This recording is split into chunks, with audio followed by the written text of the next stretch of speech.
Vamos fazer o contrário. Vamos fazer de conta que a Bíblia nunca existiu. Você acha que dá para enriquecer, sim ou não? Sim ou não? Sim, claro que sim. É só olhar para a natureza. Árvore não lê Bíblia, formiga não lê Bíblia. Então, se nunca tivessem tido essa revelação, né, principalmente ali dos 10 mandamentos, foi o próprio Deus que escreveu ali naquela tábua, com fogo. Se a gente não tivesse o Pentateuco através de Moisés, se a gente não tivesse toda a história judaica, todo o movimento dos apóstolos no Novo Testamento, todas essas coisas, daria para prosperar? Sim, porque a prosperidade ela é o quê? Natural.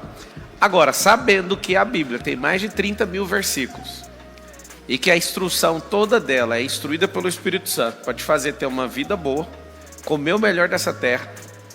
Quando fala de prosperidade por renúncia de coisas da sua vida para viver aquilo que Deus chamou, fala que você vai prosperar 100 vezes mais, só que acompanhado de perseguição. E às vezes você acha que a prosperidade é algo que é não ser perseguido. Pelo contrário, prosperidade é sinônimo de perseguição. Para acabar com a fome não é dando comida para a pessoa, isso acaba com a fome só hoje. Só que a pessoa acabando com a fome hoje, amanhã ela vai sentir fome 3 vezes. É normal que o ser humano mediano sinta fome 3 vezes ao dia. Aí eu te pergunto, se a Bíblia fala que você vai comer do melhor dessa terra, que você vai vestir melhor dessa terra, que nem o Salomão em toda a sua glória se vestiu como os lírios do campo, que Deus olha tanto para a natureza, como para o pássaro, como para os seus, e que primeiro é o reino, e todas as coisas vos serão acrescentadas se o reino vier em primeiro, qual que é a lógica de você achar que Deus te amaldiçoou para ser pobre? Se tirar a Bíblia, tem como prosperar? Tem, e com ela é mais rápido, tem mais instrução, tem mais sabedoria. Se você for em Provérbios, está escrito que a multidão de conselheiros há sabedoria. Então como é que você vai prosperar muito sem conselheiro? Como é que você vai fazer grandes feitos sem ouvir conselho das pessoas? Mas sabe o que é? É a história do jovem rico. A única coisa que o jovem rico tinha era dinheiro. Foi por isso que ele rejeitou ser discípulo de Jesus. O jovem rico chega, o que eu preciso, bom mestre? Não, bom é só Deus, mas vamos lá. O que você tem? Quando ele olha ali o que aquela pessoa tem, o que ele fala? Vende tudo que você tem e dá para os pobres. Dá tudo. Para ver se você é rico mesmo. Aí aquela interpretação que alguém escasso tem, olha para aquela cena e pensa o seguinte: se Jesus encontrou o rico e mandou ele dar o dinheiro, então todo rico então tem que dar o dinheiro. Engraçado, um outro rico que é discípulo oculto de Jesus, que é o José de Arimateia, esse Jesus não pediu nada, porque esse José já servia com tudo. Porque para o José a riqueza tinha um propósito. Para o jovem rico a riqueza era a única coisa que ele tinha, porque ele não era rico de verdade. Jovem rico significa herdeiro. Como é que faz com um cara que é tão rico e nunca foi na igreja, nunca leu a Bíblia, não dá dízimo? A resposta dele foi: um dia Deus vai cobrar tudo. Essa não é uma prosperidade que vem de Deus. Tudo que eu te falar, depure. Tudo que eu te falar, vai lá na palavra. Tudo que eu te falar, teste. Tudo que eu te falar, valide. Validou? Então, tudo que eu te falar, escale. Engraçado que eu estou contando uma mensagem, uma única mensagem, e milhares de pessoas entendem de forma diferente. Isso é chocante na comunicação. Eu estou falando algo, e esse algo era para ser uma lógica universal, todo mundo pegar e falar: não, eu vou fazer. Só que um entende como ostentação, o outro entende como vaidade, o outro entende como esse cara quer esnobar os pobres. É verdade ou não? Você vê que a mensagem é uma só. Tem gente que fica com raiva do meu penteado, tem gente que não gosta da minha barba porque ela não está feita, tem gente que hoje já está incomodado porque eu estou de preto. Aí tem gente que eu não sou pastor e falo de Bíblia, já está revoltado. Aí a pessoa fica: mas o que é? Deixa eu te explicar uma coisa. Um livre não quer saber nada do que você está pensando. A sua cabeça é pequena demais. Agora vamos entender uma coisa bem simples. Eu vou usar alguns versículos aqui para você pegar e aprender. Provérbios 13, 20. Aquele que anda com os sábios será cada vez mais sábio, mas os companheiros, sabe a companheirada? A companheirada dos tolos acabará mal. Então como é que faz para prosperar segundo a Bíblia? Aqui está falando: arruma um jeito de andar com sábios. Tem 2 tipos de sabedoria: vertical, horizontal. Vertical é de gente que tem acesso ao trono e tem discernimento, palavra de conhecimento, revelação, coisas bem legais. E tem a segunda, que é aquela poderosa sabedoria horizontal. Aquela que é a experiência que a pessoa teve na vida. Então esse negócio de querer ser amigo de rico é uma besteira. O que você tem que entender é o sábio. E dependendo da grana ou não, a pessoa tem sabedoria para te passar, ande com essa pessoa. Ande com os sábios. Primeiro bom conselho é que você, andando com os sábios, anota o código aí, Provérbios 13:20. Quem anda com os sábios será cada vez mais sábio. O Salomão, que era um sábio, fez o quê? Ele se conectou com 24 sábios, os mais sábios da terra de Israel, das 12 tribos, 2 de cada. O que um homem desse virou? Presta atenção no que eu estou te falando. O despertar de uma sabedoria te torna um investidor obrigatório naquilo. Quando você desperta e vive essa experiência, sua cabeça muda. Para de ser uma pessoa de uma experiência só. Pablo, por que enriquecer? É simples. O processo de enriquecimento não é de endinheiramento. O processo de enriquecimento é ser rico em todas as áreas. A grande verdade é que você deveria colocar que o enriquecimento deveria ser em todas as áreas. Por exemplo, quem é que gostaria de ser muito rico intelectualmente falando? Levanta a mão. Aí o que acontece? Tem que amar estudar. Tem que amar estudar, tem que amar questionar, tem que amar ensinar. Aí o que vai acontecer? Você vai ser alguém intelectual. Aí só que você tem que andar com sábios, para você ter discussão de sábio. Porque se você for discutir sabedoria com tolo, o tolo sempre vai desprezar. Então, enriquecer na matéria intelectual, vai estudar assunto que você nunca pegou. Aí você começa a pegar um assunto. Vou te dar um exemplo, vai estudar sobre o espaço. Alguém fala, eu não entendo. Mas é justamente isso. Porque se você começar a entender, você vai ouvir coisas. Por que eu falo o espaço? O espaço, por exemplo, aumenta a dimensão do seu cérebro. Vocês sabem disso ou não? Vou explicar. Se a cidade que eu nasci é esse tapete vermelho, que é o único item da minha primeira casa com a Carol, a gente comprou esse tapete aqui. Se a minha cidade é esse tapete vermelho, e eu só souber coisas daquela cidade, você imagina que eu não sei nada do mundo, certo? Vamos supor que eu nunca peguei numa enciclopédia, nunca peguei num computador e eu só fiquei nessa cidade. Você entende o tamanho da minha sabedoria intelectual, emocional, cultural, financeira? Pode ser a melhor cidade do mundo se você ficar só aqui. Só que acontece o seguinte, quando você fala, não, eu vou estudar uma enciclopédia. Por que o ambiente é terrível? Porque quando você se esforça para ser alguém, um ambiente observa, aquele ambiente limitado vai zoar com a sua cara até você parar com aquilo. Tem um detalhe que eu descobri na Bíblia. Todo mundo que foi vencer na vida teve que sair do lugar que estava. Até o Adão que estava num lugar perfeito, queria viver outro rolê, teve que mudar de terra. E você em Apocalipse, quando você estiver achando que você venceu aqui na terra, vai mudar para outra terra. Acostume com uma coisa, chama dinamismo. Deus é dinâmico, Deus se move, Ele ama essas coisas. Quando você achar que a terra é sua, tem a Nova Jerusalém. Eu não vou falar o que eu penso depois da Nova Jerusalém, deixa para lá. Parada é simples, é só na sua cabeça. Se você achar que é o fim da linha, é o fim da linha. Se você achar que é só o começo, é só o começo. Pode ser seu último dia de vida e você fala assim, isso aqui é o fim da linha, vai ser o pior dia de todos. Ou então você fala, esse aqui é o primeiro. Depende do jeito que você vê o negócio. O problema é que você tem medo demais. Em Eclesiastes 11 está escrito assim, empregue o seu dinheiro em bons negócios. E com o tempo você terá seu lucro. Aplique-o em vários lugares e em negócios diferentes, porque você não sabe que crise poderá acontecer no... Como que esse texto tem 3.000 anos? Alguém consegue explicar? O texto é datado há 3 milênios atrás e está escrito como se estivesse dando um conselho agora, novo. Eu vou ler de novo. Empregue o seu dinheiro em bons negócios.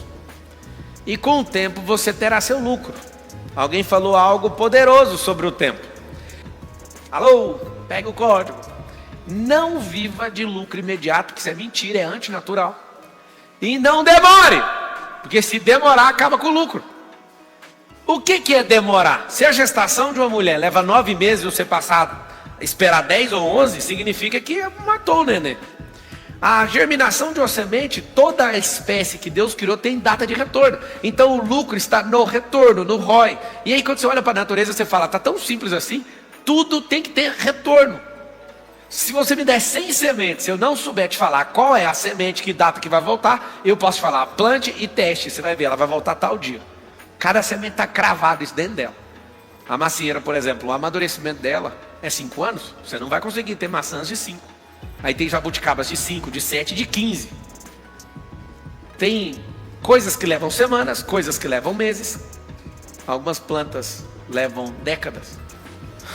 Provérbios 6, nossa, eu amo esse versículo. 6:6. Observe a formiga, preguiçoso. Reflita nos caminhos dela e seja sábio. Eu fiquei imaginando o Salomão andando e olhando para a natureza e falando assim, ó, tipo assim, né? Com todo o respeito. Steve, anota aí. Aí o que, Salomão? Olha a formiga. A formiga não tem chefe, só contemplando. Anota o código aí da riqueza, absurdo, chama contemplação. Como você é um robô hoje, você nem sabe como é que faz a arte de contemplar, você só reclama. Se você tiver encarregado de contemplar e desfrutar, anota o segundo código aí da riqueza, desfrute. Contemplação e desfrute. Você confunde amor com paixão. Paixão é humano, é químico. Amor é divino. Você não sente vontade de amar os outros. Amor é por transbordo. Vem dele, te enche e joga nos outros. A terceira pessoa da Trindade, que edificou todas as coisas, é uma pessoa chamada sabedoria. Alguém que desceu aqui na terra, inclusive. Você conhece como Cristo? Essa terceira pessoa é o edificador de todas as coisas. Aí alguém fala, meu Deus, é o princípio e o verbo. Quando você descobre isso, você fala, então peraí, eu preciso fazer esse acesso. Nós estamos falando de Jesus. Quando você começa a amar a sabedoria, você não vai idolatrar ninguém. Porque na própria sabedoria é pecado idolatrar a Deus. Ou seja, se não dá para idolatrar o próprio Deus, você vai idolatrar quem? Ninguém. Você não pode fazer isso com ele. Mas sabe como assim? A gente tem que idolatrar, a gente tem que ter ídolos. Pelo contrário, se você é imagem e semelhança do Criador, você não pode ter nenhum ídolo. Agora, se você é um cachorro, filho de macaco, né, que está em evolução, se você é filho de panda, koala, qualquer coisa que você for, aí você pode idolatrar seres humanos, você pode idolatrar estátuas, você pode idolatrar lugares. Aí é problema seu, a idolatria é sua. Só que isso só mostra que você é um idiota. Não é só porque você quer ser prepotente, não. É porque você diminui a imagem e o domínio que ele colocou dentro de você. É por isso que não tem que idolatrar ninguém. É interessante que a Bíblia fala mais de riqueza do que de inferno. E tem gente que só lê inferno na Bíblia. Tem gente que tem uma vida triste, morrendo de medo de tudo acontecer. E não entende que o Senhor te deu uma vida abundante. Fala a palavra abundante. Então tá, tem 3 níveis. Escassez, abundância e transbordo. Você quer ficar onde? Olha isso aqui. Você tem uma caixinha d'água. Você tem uma caixinha d'água.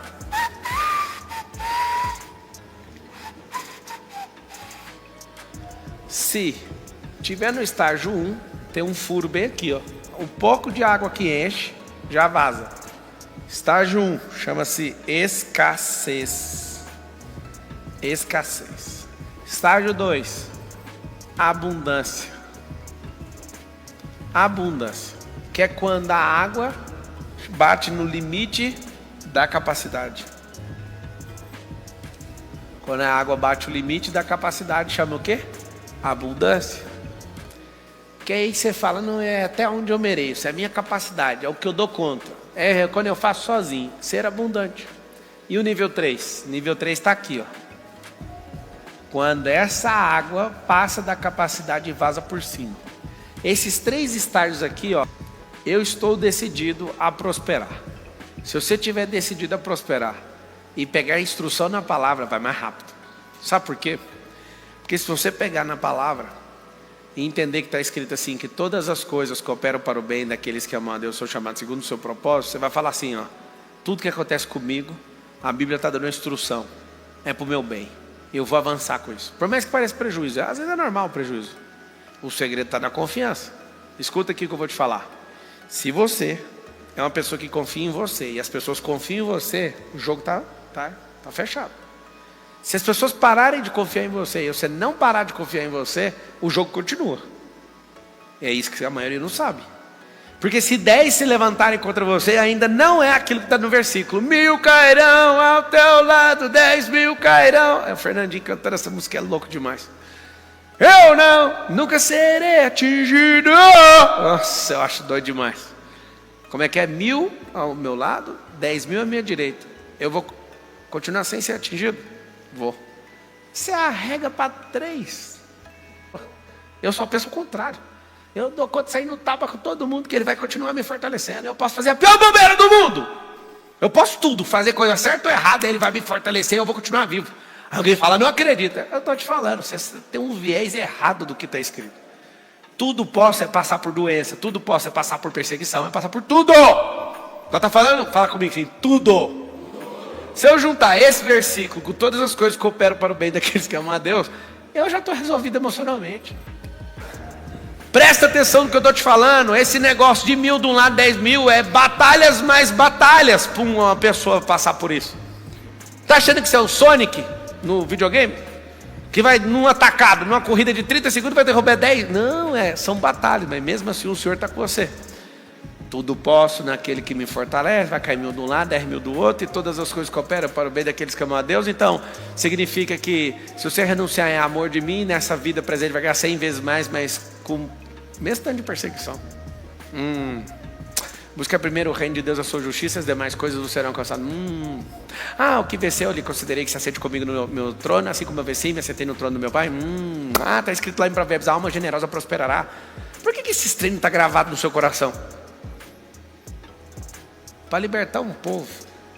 Moisés nasceu na escravidão. E o Moisés, para poupar a vida dele, ele teve que ir lá para dentro do palácio, pegar os códigos de governo.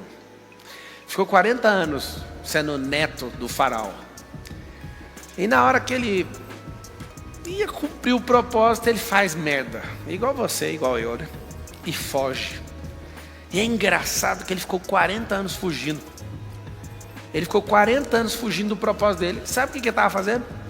Deus não brinca no serviço, não, moço. Enquanto ele estava fugindo no deserto, ele estava pegando os códigos de sobrevivência do deserto. Aí ele volta com 80 anos e fala, agora eu vou cumprir meu propósito. E é engraçado. A viagem podia ter demorado 40 dias. Levou 40 anos. O que a gente tira de proveito dessa história? Moisés podia ter ido com esse povo com 20 anos de idade. Só que levou 40 anos para descobrir que foi chamado para isso. E na hora X fez loucura. Matou o egípcio. Teve que fugir. Se ele arrepende antes, ele voltava e vamos tocar o terror, vamos. Não. Ficou 40 anos fugindo. Aí ele volta. Quando ele volta aos 80, era 40 dias, dava para ele curtir 39 anos na terra de Canaã. E ele fica 40 anos dando volta com esse povo. Não, assustadora a história. Ou você vai ser um escravo desse sistema que tem aí, ou então você vai ser um dos governantes mais prósperos que já pisou aqui na terra. Pobres não governam. Pobres só obedecem. Para governar tem que ser próspero. E nem falei de dinheiro ainda. A maior prosperidade é o pensamento, a imaginação, a liberdade, todas elas enfileiradas. É em nova obrigação, pois Deus ama quem dá com alegria. O que tem em 2 Coríntios 9? Tem um negócio muito louco que Paulo fala. Cada um dê conforme determinou em seu coração. Tem mais de 900 versículos da Bíblia sobre coração. Então eu sugiro que você faça. Guarda seu coração, porque é outro versículo falando. Porque dele procedem as fontes da vida. Então, a primeira coisa é, determina no seu coração. Por que a palavra está falando coração? Seu cérebro, ele nunca quer dar. Seu cérebro nunca quer dar ou doar nada. Porque gasta energia. Fala assim, a alma generosa prosperará. Ou seja, se eu sou generoso hoje, isso não para de vir a favor de mim. Eu abro as portas, eu arrumo as mesas. Eu faço tudo para você. Eu preciso só que você me traga o que eu quero. Eu quero que você alcance mais almas todo dia. Esse é o negócio. O que acontece? Se você tem uma sociedade com ele, ele põe um recurso. Ele só quer uma coisa de volta. as almas. Eu jamais falaria para você que para você prosperar segundo a Bíblia, você precisa de mim, de um pastor, de um rabino ou de um padre. Você sozinho consegue. A palavra tem mais de 30 mil versículos, 66 livros, foram 40 autores que escreveram esse rolê todo. Eu posso falar? Começa por Provérbios. Eu jamais falaria para você assim, me segue. Você mesmo sabe ler, ué. Sabe ler? Gramática está em dia, a interpretação de texto está em dia. Só com isso já dá para prosperar. Porque quem ama a sabedoria e às vezes tem um ponto de desconexão com a pessoa, ou 1000, ele desconecta os 1000, mas fala, ainda tem alguma coisa para aprender? Tem, então eu quero saber. Posso falar? Isto é a plena sabedoria. Isso para mim chama plena sabedoria. Você dá conta de aprender com a pessoa que você não gosta dela. Gostar é ter pontos em comum. Não gostar não significa invalidar tudo. Significa desconecta os fios. Mas fala, dá para aprender? Dá, então bora. Como é que essa pessoa deu um nó em todo mundo, gente? O que eu deveria falar para você acreditar de toda a sua alma que eu estou te falando é real? Não é, a riqueza não é o dinheiro. Deixa eu dar uma passeada ali. Quando Deus criou o céu, a terra, o mar, as fontes das águas, separou a água de cima com a de baixo, fez a fórmula seca, né? Parecia que é a terra.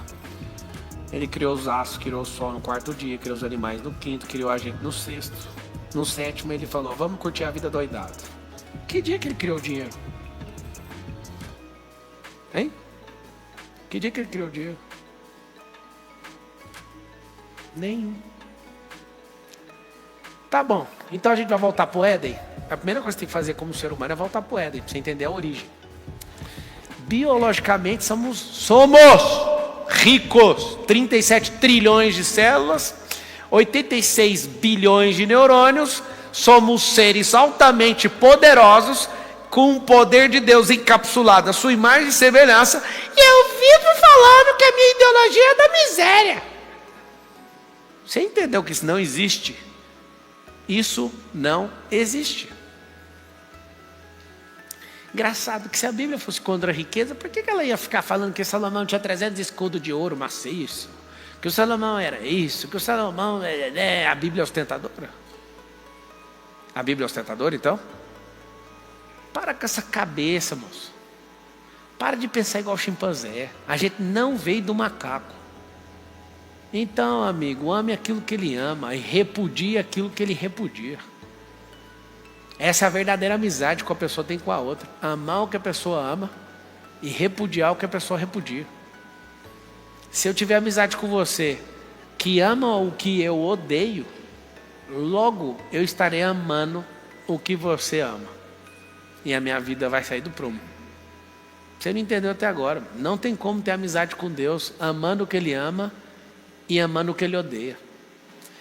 Por que prosperar? O motivo seu estava errado. Se você entender o motivo da prosperidade, você vai prosperar na marra. A prosperidade tem a ver com cumprir dentro de um tempo, de uma geração, aquilo que Deus quer fazer há milênios e ninguém consegue fazer.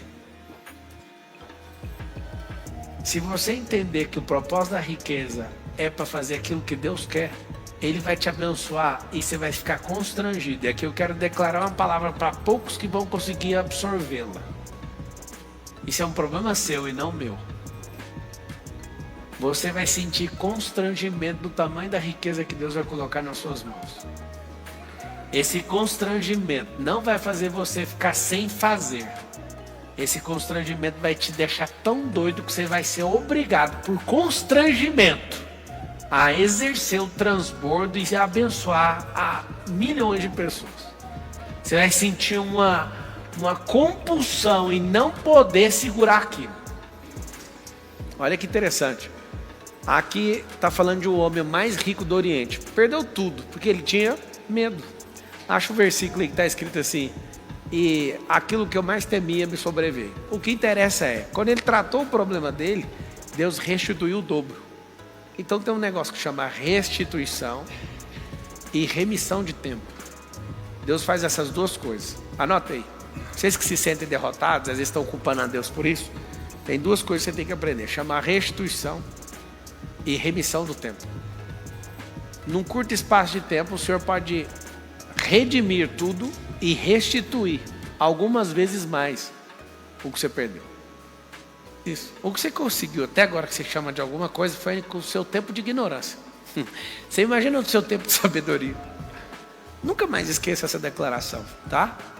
Até que você chegou na sua ignorância. Você imagina você sendo sábio. Desapego é o seguinte. Desapego é uma das coisas mais inteligentes da inteligência emocional. Vou falar 3 coisas que vai fazer você virar uma máquina de inteligência emocional. Primeira, desapego. Segunda, ressignificação, decisão rápida. 3 coisas, se você ficar aguçado, você fica rico mais rápido. Desapego rápido, ressignificação rápida e tomada de decisão rápida. São as 3 coisas que passa igual um carro de Fórmula 1 e enriquece mais rápido.